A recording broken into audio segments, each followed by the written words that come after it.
Hello Vangshan and Izan lover, welcome back to our channel.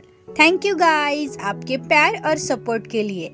आज हम married to you का next part देखने वाले हैं। सॉरी गाइस, एक्चुअली मैं स्टोरी की एंडिंग किस तरह से लिखूं मैं थोड़ी कंफ्यूज थी, इसीलिए मुझे थोड़ा टाइम लगा। तो आज हम मैरिड टू यू का नेक्स्ट पार्ट देखने वाले हैं। लास्ट पार्ट में हमने देखा जहन के किडनैप के बाद ईबो ने उसे फिर से पा लिया, पर वेनहान ने जहन को बहुत चोट पहुंचाई थी, इसीलिए ईबो जहन को हॉस्पिटल में ले गया। जहन और बेबी की कंडीशन बहुत बुरी थी, फिर भी वे दोनों बच जाते हैं और 4 दिन के बाद वे घर लौट आते हैं। फिर वे फैमिली के साथ डिनर करते हैं और रात को जहन और ईबो मिलकर बेबी का नाम रख देते हैं। बेबी का नाम वैंग युआन है। तो चलो गाइस, इसके आगे क्या होता है हम देखते हैं। आई होप आपको ये स्टोरी अच्छी लगेगी। 2 महीने बाद ईबो और जहन का बेटा युआन अभी 2 महीने का हुआ है, लेकिन उससे ईबो या जहन नहीं दिखता तो वो रोने लगता है। युआन जहन को बहुत परेशान करता है और ईबो को देखते ही वो अच्छा बच्चा बन जाता है। पर ईबो हर वक्त घर पे तो नहीं रह सकता, उसे कंपनी में भी जाना पड़ता है। जहन युआन की इस हरकतों से बहुत परेशान है। उसका पूरा दिन युआन की देखभाल में ही निकल जाता है। 2 दिनों से ईबो मीटिंग के सिलसिले में आउट ऑफ कंट्री गया हुआ था। युआन को ईबो नहीं दिखता, इसीलिए वो बहुत रो रहा था। युआन के ऐसे लगातार रोने से जहन डर जाता है। उसने युआन को शांत करने की और दूध पिलाने की कोशिश की, लेकिन युआन ना शांत हो रहा था ना ही कुछ पी रहा था। कुछ घंटे बाद युआन रोते रोते ही सो गया। युआन को शांति से सोते हुए देखकर जहन का भी मन शांत हो गया। जहन ने युआन को धीरे से उठाकर अपने रूम में ले गया और उसे बेड पर सुला दिया। उसने थोड़ी देर युआन को देखा और बाद में ईबो को वीडियो कॉल की। कॉल पर, हाय बेबी, तुम दोनों कैसे हो? ईबो ने जहन को देखा जिसकी हालत बुरी हो गई थी। ईबो ने फिर से पूछा, क्या हुआ बेबी? जहन ने कुछ नहीं कहा और रोने लगा। जहन को रोते हुए देखकर ईबो घबरा गया और फिर से पूछने लगा, क्या हुआ बेबी, तुम क्यों रो रहे हो? ईबो, तुम जल्दी से घर आओ। युआन आज पूरा दिन सिर्फ रो रहा था और उसने कुछ भी नहीं खाया। जहन ये सब रोते रोते ईबो से कहने लगा, बेबी रोना बंद करो, मैं जल्दी वापस आऊंगा। ईबो ने जहन को शांत करते हुए कहा, बेबी जब युआन रो रहा था तभी मुझे कॉल क्यों नहीं किया? ईबो ने जहन से पूछा, तुम अपनी मीटिंग में थे इसीलिए मैंने तुम्हें कॉल नहीं किया। तुम जल्दी से यहाँ आओ, मुझे कुछ नहीं पता, तुम कल यहाँ होने चाहिए। ये कहकर जहन ने कॉल कट कर दी। जहन भी बिना कुछ खाए युआन के पास लेट गया।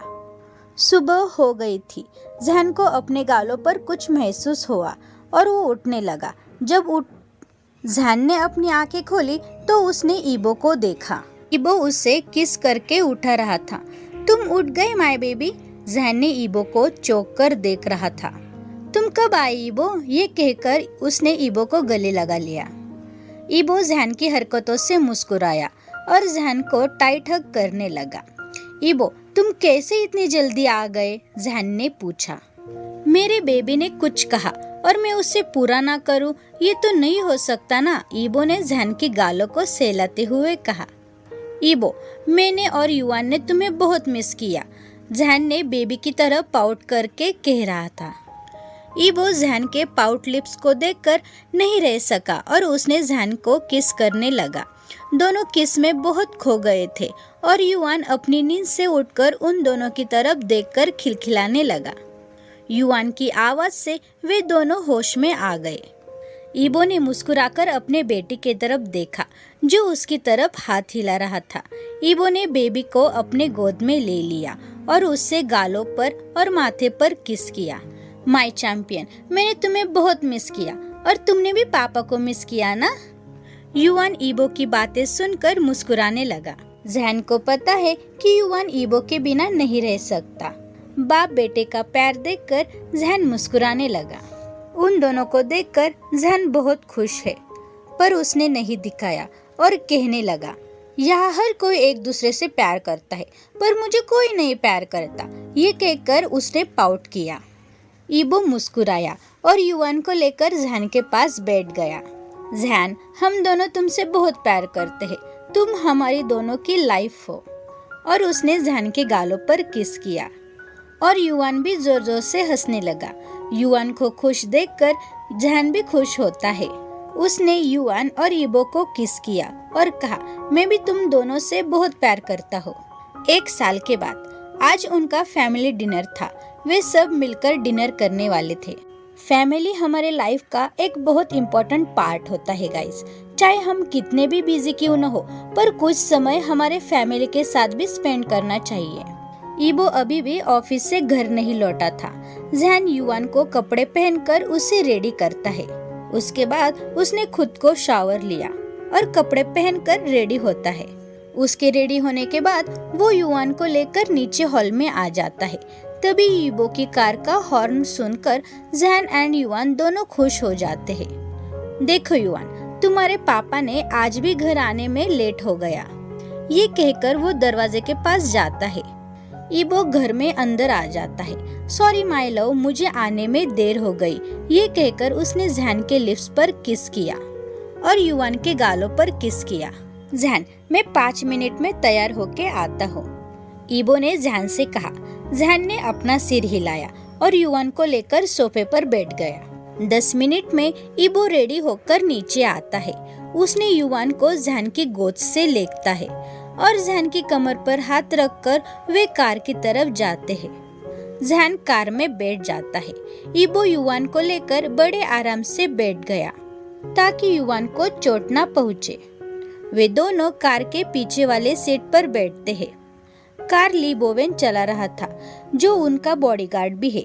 1 घंटे के बाद वे होटल में पहुंच जाते हैं। होटल में उनकी फैमिली उनका आने का वेट कर रही थी। ईबो युवान को लेकर एंड जैन के साथ टेबल के पास आ जाता है। कार्मेन ली ने ईबो के पास से युवान को ले लिया और उससे बोलने लगी, मेरा बच्चा, मैंने तुम्हें खूब मिस किया। कार्मेन ली ने युवान से कहा और कार्मेन ली की बातों से युवान मुस्कुराने लगता है। क्रिस्टल जैंग जैन के पास जाकर बैठती है। जैन, तुम ठीक हो ना मेरे बेटे? जैन मुस्कुराकर सिर हिलाने लगा। उसने क्रिस्टल जैंग को गले लगाया। मुझे तुम्हारी बहुत याद आई मॉम, जैन ने कहा। क्रिस्टल जैंग ने जैन के माथे पर किस किया। मैंने भी तुम्हें बहुत मिस किया मेरे बेटे, क्रिस्टल जैंग ने कहा। जैन ने अपने पापा की ओर देखा और जियानमिन को गले लगाया। तभी युवान जोर जोर से खिलखिलाने लगता है। उसके चेहरे से लग रहा है कि युवान आज बहुत खुश है। चारों युवान के साथ खेल रहे थे। सब फैमिली आज बहुत खुश थी। सब अपना डिनर करते हैं। वो थोड़ी देर रुकते हैं और युवान के साथ कुछ टाइम स्पेंड करते हैं। जैन, मुझे लगता है कि मेरे दोनों बेटों ने तुम्हें बहुत परेशान किया, कार्मेन ली ने जैन से पूछा। जैन मुस्कुराया और कहने लगा, हाँ, मुझे दोनों ने बहुत परेशान किया और ईबो की तरफ देखा, जो उसकी बातें सुनकर मुस्कुराने लगता है। पर वो दोनों मुझसे बहुत प्यार करते हैं और मैं भी उन दोनों से बहुत प्यार करता हूँ, जैन ईबो और युवान की तरफ देखते हुए कहने लगा। कुछ समय खेलने के बाद युवान थककर सो जाता है।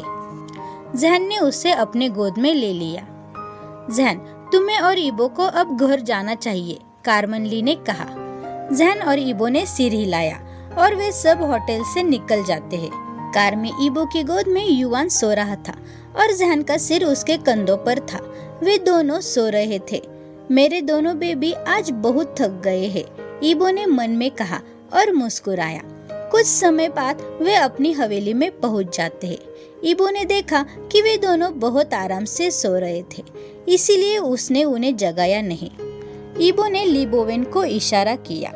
ली बोवेन जो ईबो को देखता है और उसने कार के पीछे का डोर ओपन किया और उसने ईबो की गोद से युवान को ले लिया। ईबो ने कार से उतरकर जैन को कार से बाहर निकाला और ब्राइडल स्टाइल में उठाकर हवेली में चला गया।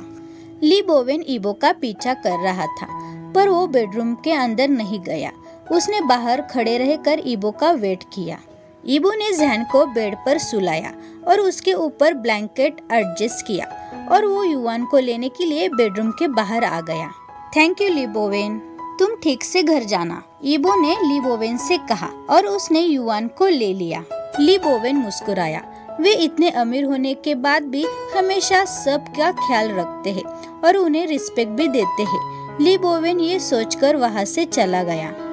गाइस, चाहे हम कितने भी बड़े क्यों न हो, पर हमें दूसरों की रिस्पेक्ट करना चाहिए और उनसे अच्छे से बिहेव करना चाहिए। ईबो युआन को लेकर बेडरूम में गया और उसके कपड़े चेंज किए और जहन के भी कपड़े चेंज किए और उन दोनों पर ब्लैंकेट एडजस्ट करने के बाद वे शावर के लिए चला गया। कुछ समय बाद उसने नाइट ड्रेस पहनकर बेड पर जहन के पास आ गया। ईबो ने युआन के गालों पर किस किया और जहन के गालों को सहलाने लगा।